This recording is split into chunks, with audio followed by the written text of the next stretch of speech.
año 83, es decir, a los inicios del neoliberalismo.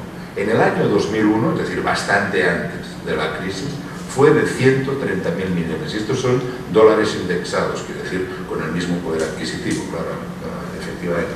Esto significa que simplemente en 20 años, del año 83 al 2001, en menos incluso de 20 años, se había multiplicado por 56.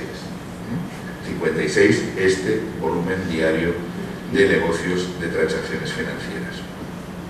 Bien, finalmente, lo que os decía, las redistribuciones estatales como la tercera característica de esta acumulación por desposesión es que también el Estado se convierte en muchas ocasiones en el primer agente de las medidas redistributivas, básicamente con el sistema fiscal.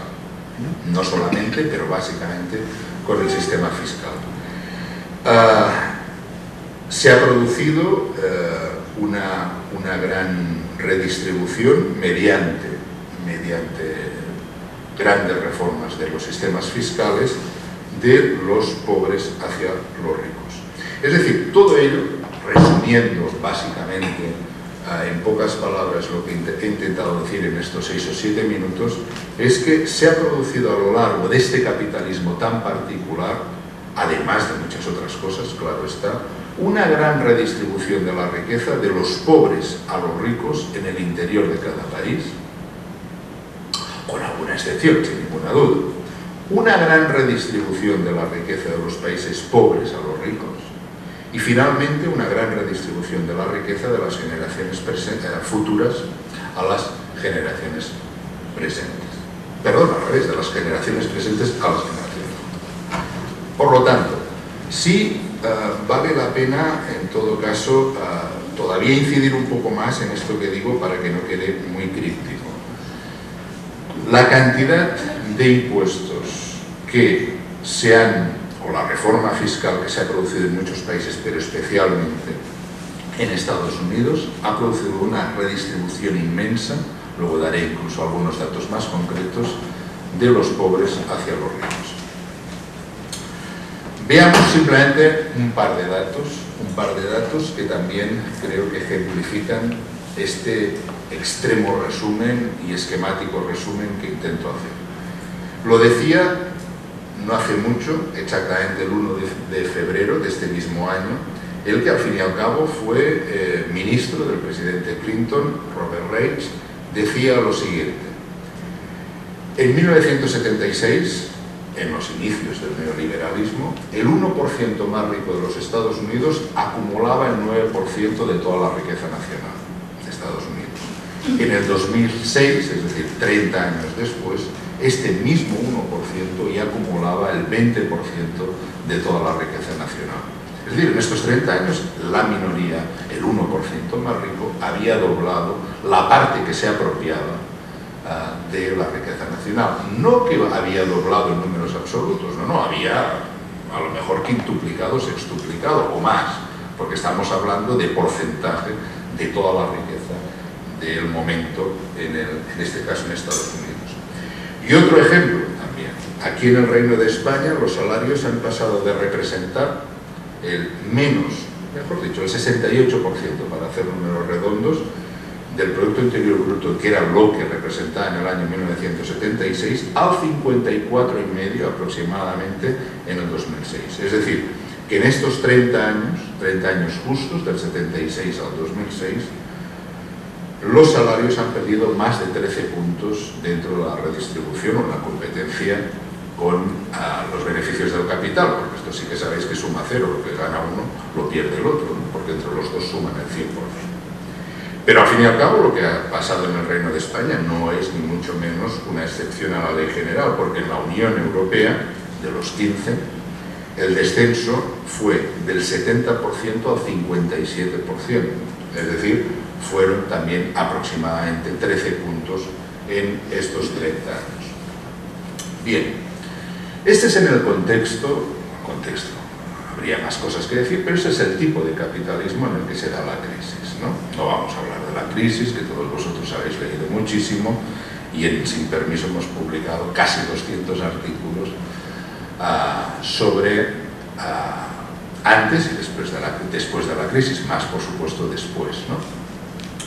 Este, como digo, es el contexto en el que se da la crisis y un contexto en el que papel podría cumplir una renta básica tal como se me pedía en una situación de crisis. Pero antes de explicar qué papel podría cumplir la renta básica en esta situación de crisis económica, haré un breve recordatorio de, tal como me pedían los compañeros en este intermedio, de lo que es la renta básica para que no haya al menos confusión con otro tipo de medidas, ¿no?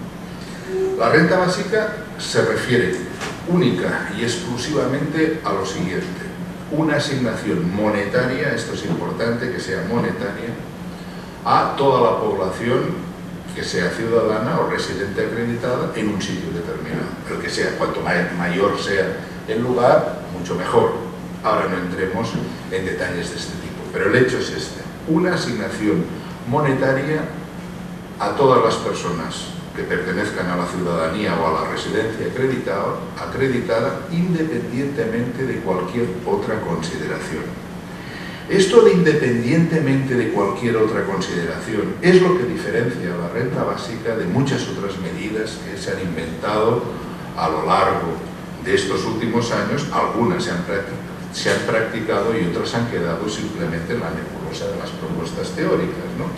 Pero esto, digo, es lo que diferencia o una de las características más distintivas de la renta básica en relación con otro tipo de medidas que se han propuesto. Es decir, usted no tendría que demostrar absolutamente nada más que es un ciudadano, una ciudadana o reside en un sitio determinado donde estuviera implantada la renta básica.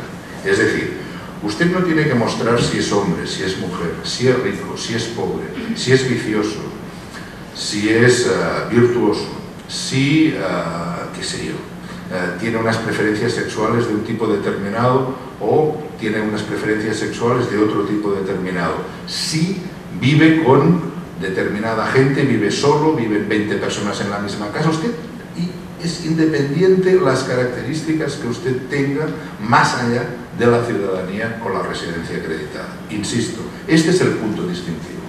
Pero claro, la gran confusión, creo, que acostumbra a asociarse con este tipo de propuesta es la siguiente. Si una renta básica la recibe todo el mundo, quiere decir que todo el mundo gana. Este es el gran error. No todo el mundo gana con una renta básica. Una renta básica puede ser de la cantidad que sea, no vale la pena ahora hablar de números, pero puede ser de la cantidad que sea, pero además tan importante es la cantidad que sea una renta básica como la forma de financiarse. Pero el hecho es que para financiar una renta básica, evidentemente se tiene que hacer, entre otras cosas, una reforma impositiva. Y en esta reforma impositiva, evidentemente se puede hacer de muchas formas, pero si se hace, como creo que es políticamente interesante, solo pierden los más ricos. Vuelvo a repetir, todo el mundo recibe la renta básica, o al menos la tiene garantizada, pero los ricos pierden con la renta básica porque para financiarla tienen que pagar más que lo que recibirían como renta básica.